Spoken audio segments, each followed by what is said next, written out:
command of General D.H. Hill was ordered to stay behind at Boonesboro to guard the Army's rear. On September 14th, McClellan moved out of Frederick in pursuit of Lee. He moved his army toward the gaps of South Mountain. Early on the morning of the 14th, the Union Army found the Confederates spread along the Frederick County side of South Mountain, from Turner's Gap, where the old South Mountain Inn stands, southward to Fox's Gap, where we will hear about the old farmer, Daniel Wise. Finally ending at Crampton's Gap, which becomes the basis for our first legend of South Mountain, the legend of Spook Hill.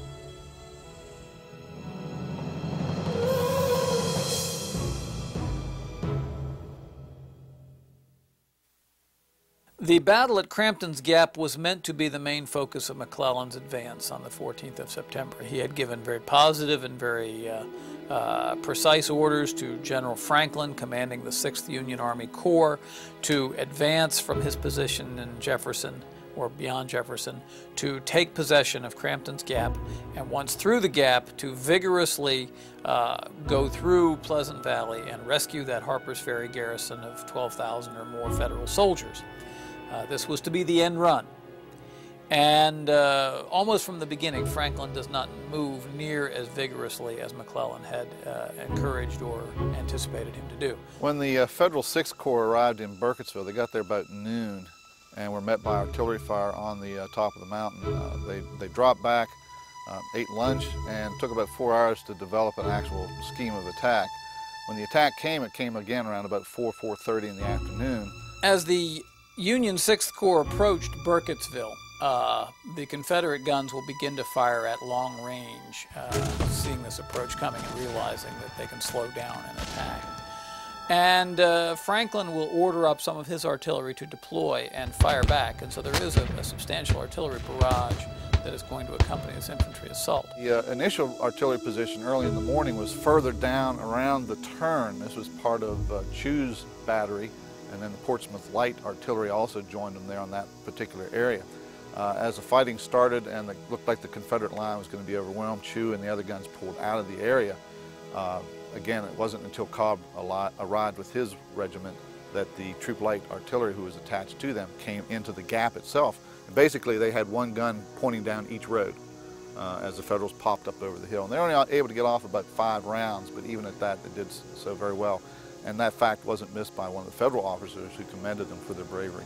Once they see that a Union attack is forming, they will send word to McLaws that they are about to be attacked and asking for reinforcements.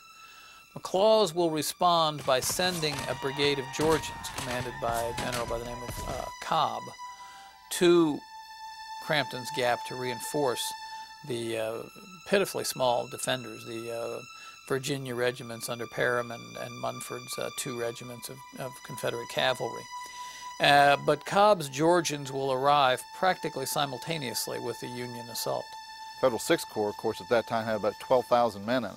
Unbeknownst to them, though, behind a stone wall along what's called Mountain Church Road today was only about 1,000 Confederate soldiers. When the Union soldiers close in on the Confederates along the stone wall at Mountain Church Road, the order of charge is given. As this Federal advance begins, as the charge is made and the Virginians at the wall begin to give way, there will be an attempt to get the artillery pieces out of there, that they will bring up their horse teams, attach their cannons to the limbers, which the horses pull, and of course retreat back over the hill. But they will try to make a fighting retreat of it, pausing a couple of times to fire. Some of Cobb's artillery guns will be captured. He had brought up a battery with him, and that battery will lose 2 guns in this fight. So once the Federals' push started in earnest, the story was foretold. Sheer weight of numbers again drove the Confederates from behind the stone wall and pushed them up through the gap. And so the Federals will be driving up the 2 roads that intersect at the top of Crampton's Gap, at where the Correspondence Arch is now, and in between the 2, and driving back the Confederate defenders as they do so. And of course it is simply a matter of numbers, and the Confederates would be forced to yield with severe losses. Confederates tried one last stand in the pass itself, again along another stone wall. 2 guns of the Troop Light Artillery were brought up and fired canister right into the faces of the Federal soldiers as they were popping up over the ridge.